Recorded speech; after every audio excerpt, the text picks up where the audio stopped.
Hey, how's it going, everybody? Just doing a quick video for some new brushes for my patrons here. And I thought this video initially was meant just for patrons, but I figured let's go ahead and toss it on the main channel too, because I do know, and I continually get questions from people for brushes and all that fun stuff. But yeah, hopefully this will be a super quick video just talking about the brushes that, if you're on Patreon anyway, this is, I try to release one as something like this like once every year or something, like, because sometimes, you change your brushes, you get a little, you change your flow, you change your rhythm, you change some stuff. And anyway, I like sharing that with you guys. I'm a big brush guy myself. I like always experimenting with some new things as well. So for 2023 anyway, and sorry, I didn't say this. If you're a patron of mine for any monetary value, you can get access to this. A link will be in the description below. But if you are on Patreon already and you're watching this, thank you so much for your support. I really appreciate it. Right underneath this post, you can download a it'll be a zip file, and if anybody has any problems, just let me know. I'll talk to you directly, and I'll be able to set you up. As for installing brushes, I really didn't think about this before hitting record. It's super easy. Just whatever, what is it, like your file browser that'll open after you unzip the files. Literally just click and drag it into Clip Studio, like one of these, like anywhere where these brushes are, and it'll pop up right there. That's the only way you need to install it. There's nothing extra fancy or complicated in that. Again, if you need any help, let me know, and I will do so. So let's just quickly step through here. What I've done is I have a few different styles that I like to work in, and I'm not going to draw all this over and over again, but I wanted to show them because I do know some people enjoy different versions and styles that I draw as well, and that's really cool. And I want to talk a little bit about them. But the first one. Sorry, and all of those styles are sort of put in here. The only one that I didn't include is my chibi stuff, and the only reason for that is when I do chibi work, it's this style here. All I do though is I turn my stabilization like almost way up, so the lines are a little bit more smoother, a lot more cartoony. When I work like what you're seeing here, the lines might look smooth, to you, and I appreciate that. But I like a little bit of grunge, a little bit of like scribble in my line work as if it was a little bit more traditional feeling, and it just gives it more personality and flavor as I work on it. Whether or not that translates to the viewer, that's something else. But in the creative process, I like to have little mistakes in my artwork. It just makes it feel a little bit more organic.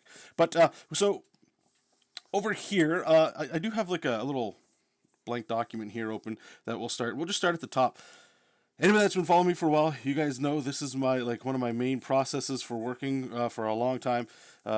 Is starting with this over here. It's a big lifeless marker. The idea here is it's like a pressure sensitivity turned off brush, so there's no pressure at all. And what this does is it's almost like drawing with a Sharpie. It just gives you big chunky shapes, and you're unable to. I can't get in here and add detail. That's what you want. Prevent detail. You're trying to get big picture stuff out with this. And then we would lower the opacity. We go down to the next one, and this one's a medium lifeless marker. And again, it's the exact same thing, just smaller. And the point with this one is now you can start working on some details, kinda. Like the brush is still too big, and there's no finesse to the line, so you can't really go ahead and add any detail. But you're building on what you did previously, and that's the whole point.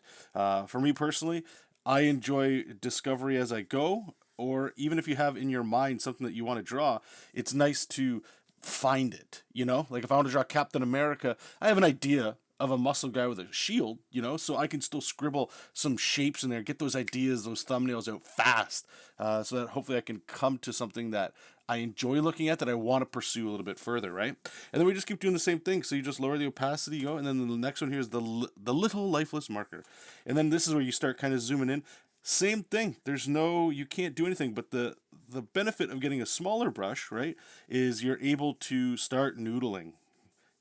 Like now I'm kind of going in here and thinking a little bit more of planes and all that stuff, which really doesn't matter, I guess. But again, just building off of whatever you're doing.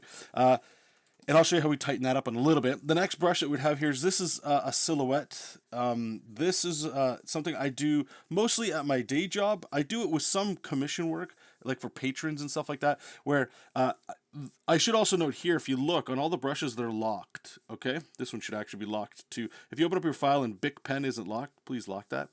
But the silhouette, I like to work in a big, again, make it big and sloppy here with this. You're just trying to figure out things in space. Again, if we're trying to do like, like a classic Captain America, maybe he's jumping, you get some legs or something. I can just go, okay, a shield's there, a head's probably here, something like that.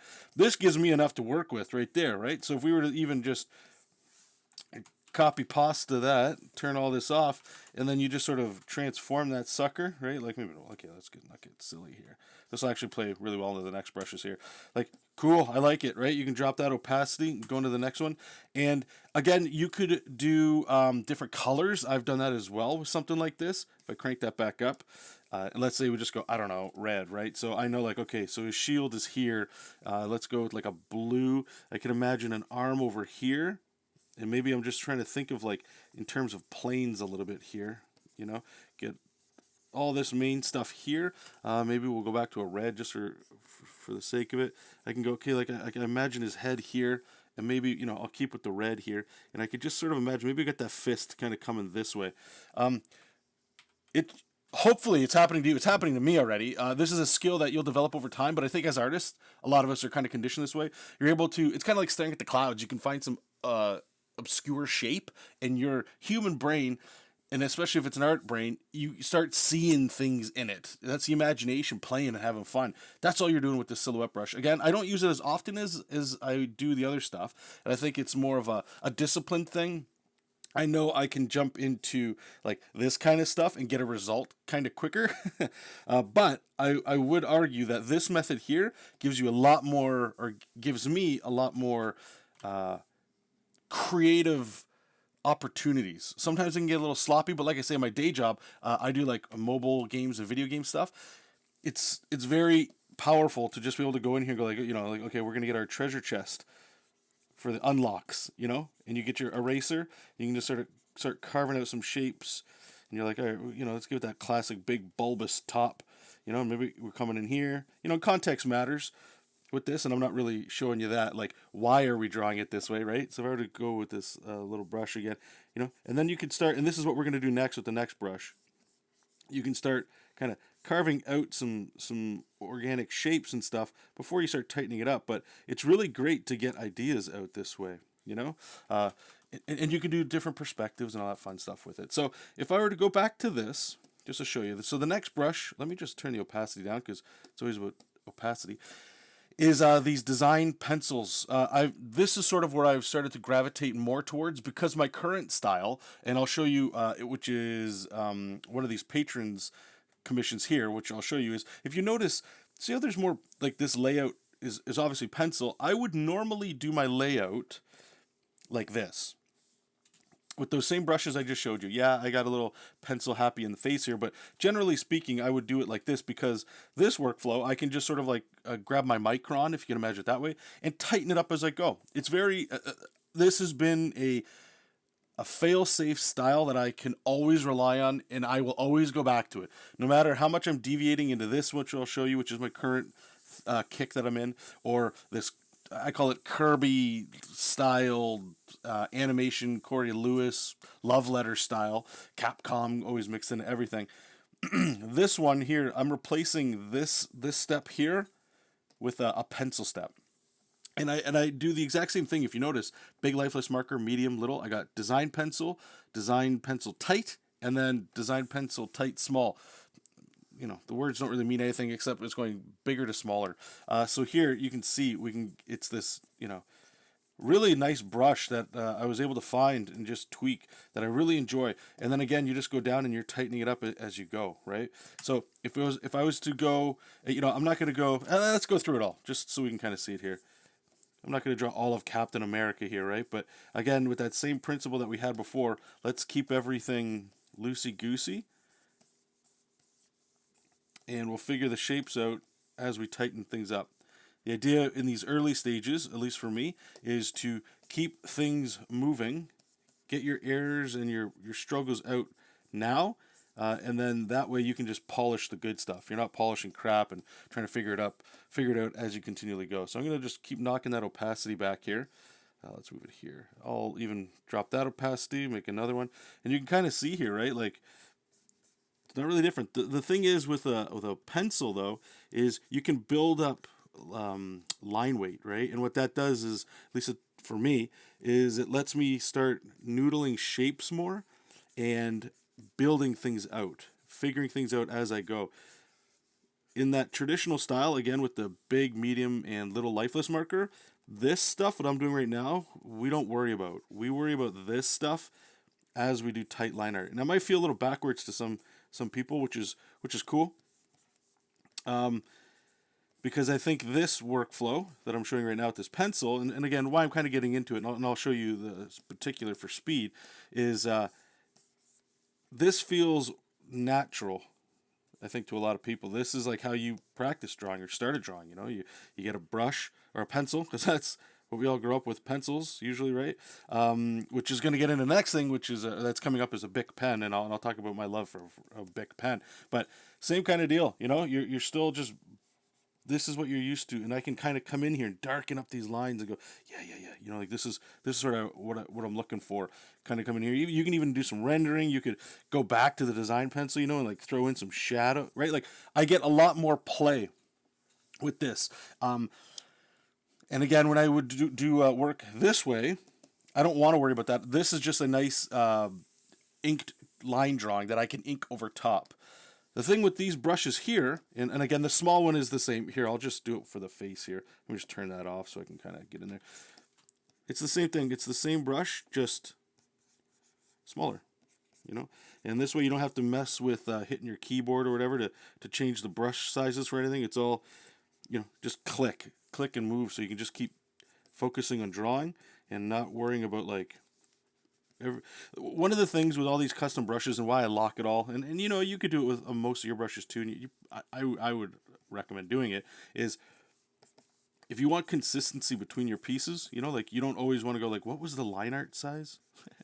What's the brush that I ink at? Of course, as you're inking and drawing, you're going to want to change things around. Right? Like sometimes you need a big, fat, thick brush, so you're going to have to adjust what you're doing and put the brush on there. But sometimes you just always want that. You always want to start at like a base, you know, like consistency for that. So let me just quickly erase this so I can bump up the opacity again. Oh, I guess I took his head off. All good. Jump it back up.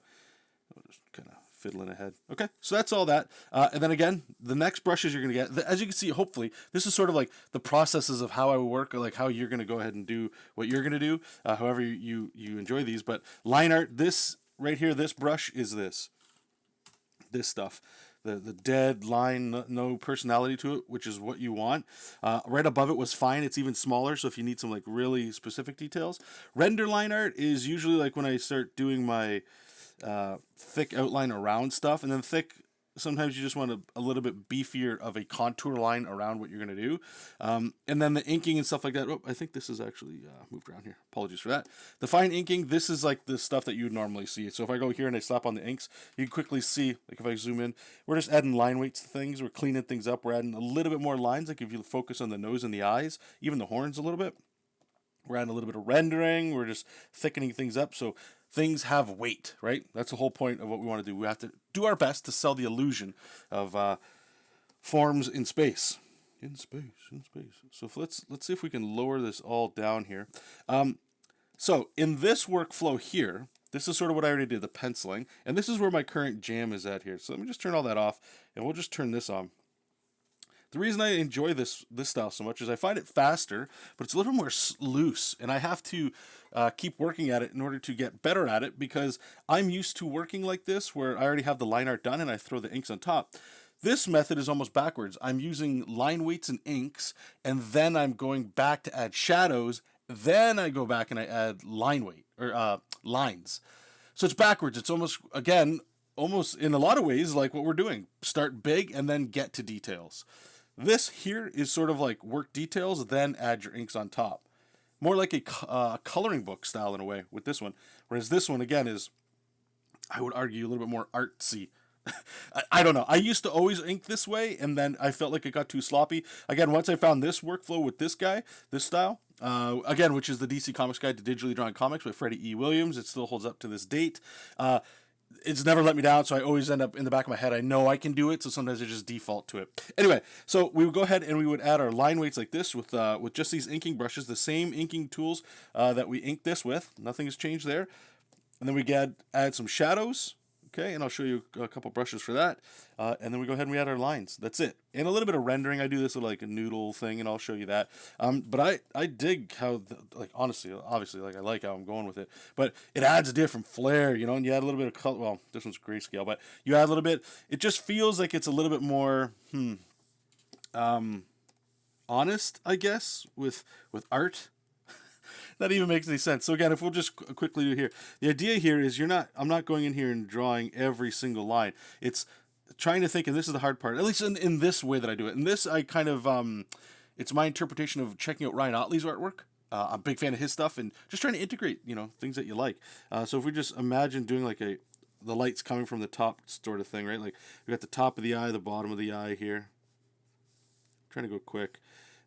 Get a nose. Maybe we do a little bit of a mouth here. We can always add more.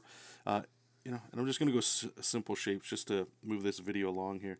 So we know we're going to have thicker line weights at the bottom. And you can always go back, right? Like, just because I didn't add it here, I can always go and add, you know, more shadows or more lines wherever we need it. It's not like I'm permanently locked into, okay, this is the only chance I get to add these shapes on these lines. While I'm working here doing this, right?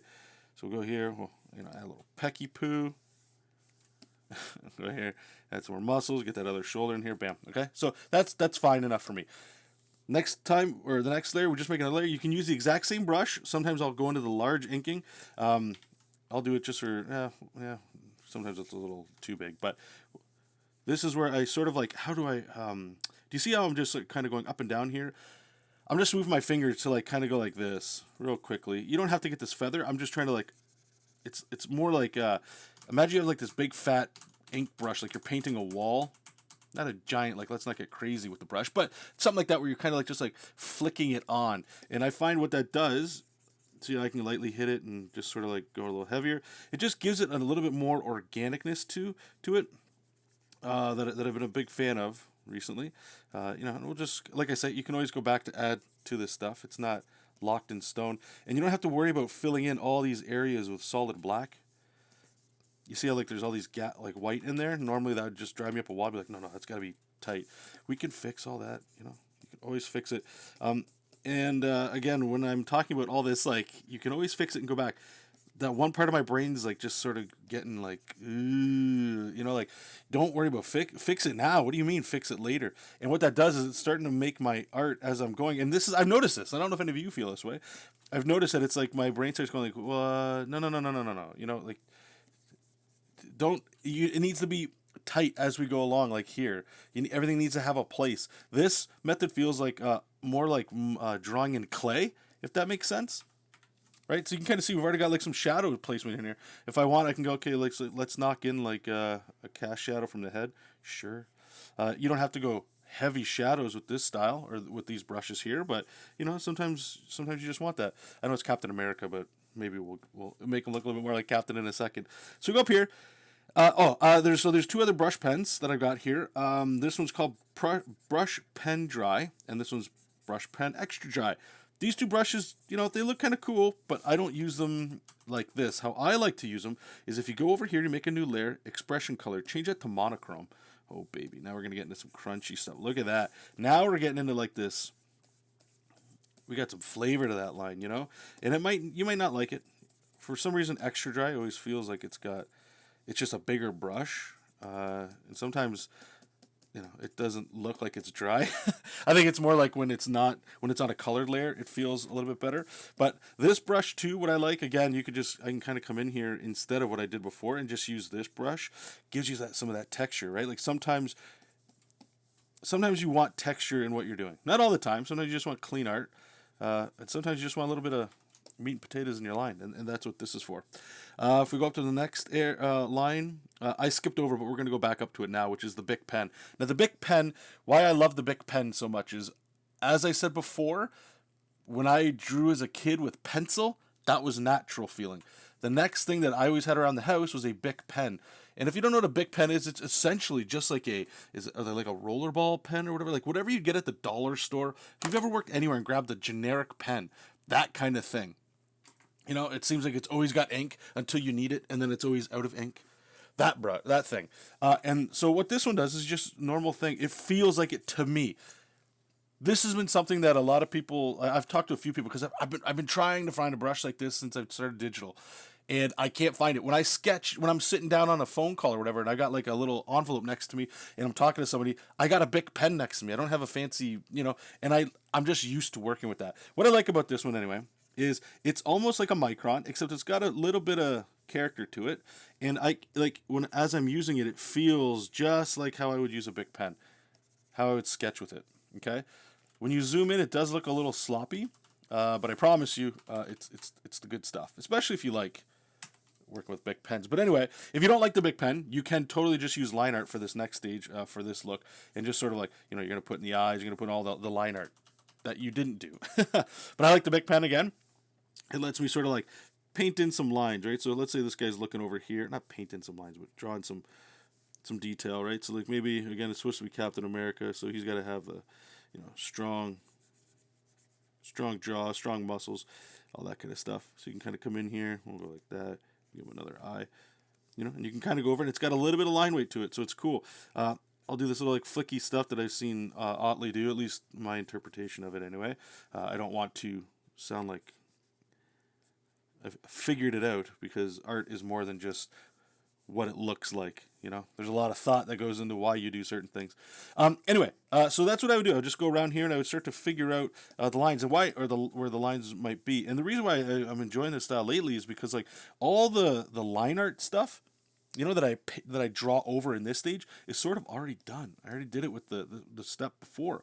Maybe we'll put a big A on his head because he's Captain America. Oops.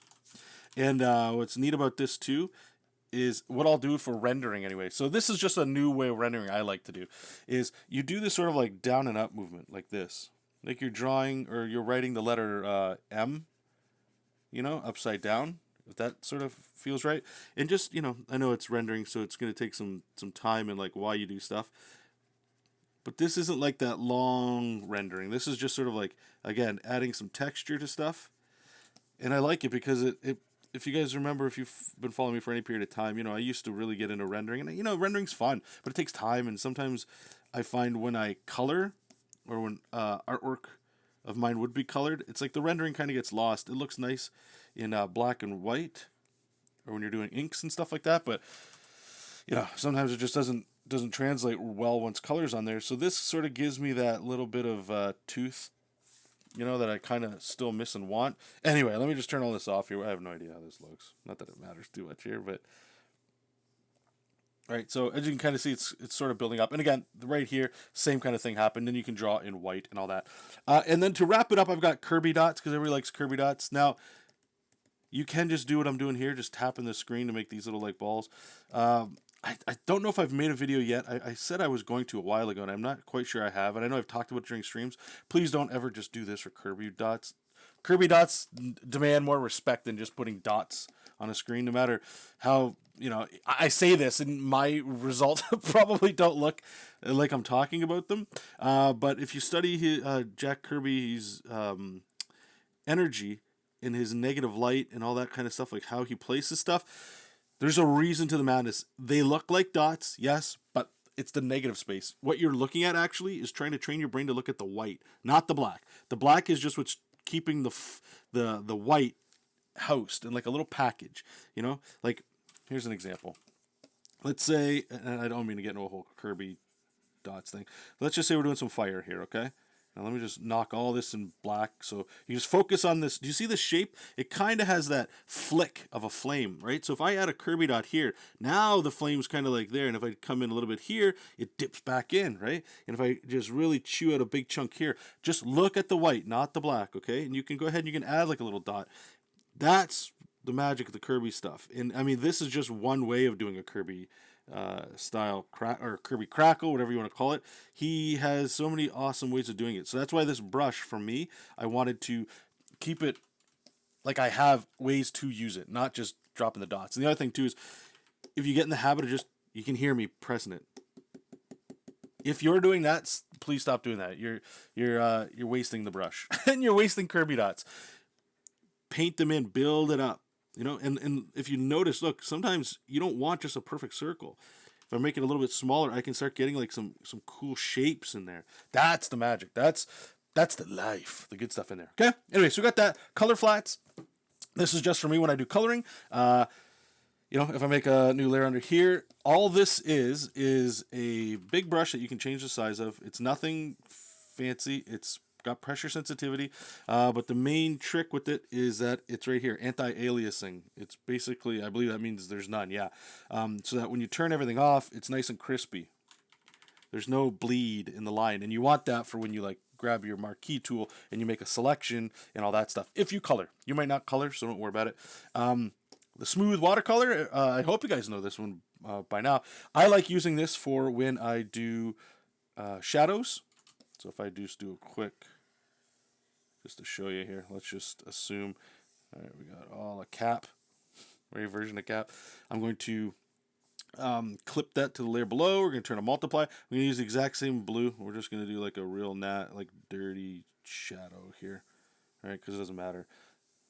It's very garish, yada yada, right? So we go there. I'll just turn the opacity back a little bit. What you want to do here is with this brush, smooth watercolor, pick the color you're using. Right? Notice how it's still blue. If you don't worry, it doesn't mess it up too much, but I find that this is the way it usually works for me. And you want a big brush, but you don't want it too crazy. And all you're going to do is you just paint the sides here. And it just makes a transition, so it almost looks like it was airbrushed, you know? And why I like that is it's a very dirty and simple way. Why do I keep saying dirty in this video? But it's a very simple and elegant way to get hard shadows and soft shadows. Right, so it's not all just like it's cell shaded, I guess, with like a little bit of love on some of the edges there. And then the last two brushes, and we'll wrap this up. This is like this style here. This is that Kirby-esque kind of thing here. You know, I use that term lightly because I know the weight of what I'm saying isn't exactly great. It's just there's a little bit of pressure sensitivity to it. You can't really see it. You'll see it when you download the brush and you play around with it. It's got that nice tooth in there. Might be a little thick for your taste. I like that because it forces me to, again, like I said at the beginning of this long video that shouldn't have been this long, pick and choose which creative decisions we're picking. I can't go in there and noodle around. So that's the Ryu Kirby lines. And the next one is Ryu Kirby inks, and that just does this stuff, okay? This is like what you want if you're trying to look for any kind of whatever. I mean, there's a way to render, but it's got the same tooth. It's got the pressure sensitivity, get that nice texture in there. You can feather some lines out, you know. You want to get those big power lines, you can, right? Like I can go, we'll go over here. You know, I can go thin with this brush, and I'm gonna like just destroy my Cintiq here, just crush it right in there, right? And so you can get those if you wanted to do something like, you know, that kind of feel, or you wanted to get here's some sinew in the muscle, whatever you want to do, okay? And you could even render with it too a little bit. That's not so great, but yeah. Anyway, that's all the brushes. Thanks, guys. I apologize it's taking 30 minutes. Yeah. Anyway, enjoy it. There's links below to get access to this. I think the bare minimum price is $1 if you want. I've had people ask this before too. If you don't want to continue to be a patron, you just want the brushes. That's cool. Just subscribe. You'll get charged right away. Download the brushes, download everything else that's on Patreon if you want. I got PSDs and all that other stuff, other brushes, and then just cancel your subscription. That's the easiest way to do it. All right, guys, thank you so much. And again, if you are a patron of mine, thank you so much. I appreciate your time and all your support. And I will see you guys in the next video. Take care, and I will talk to you soon. Bye-bye.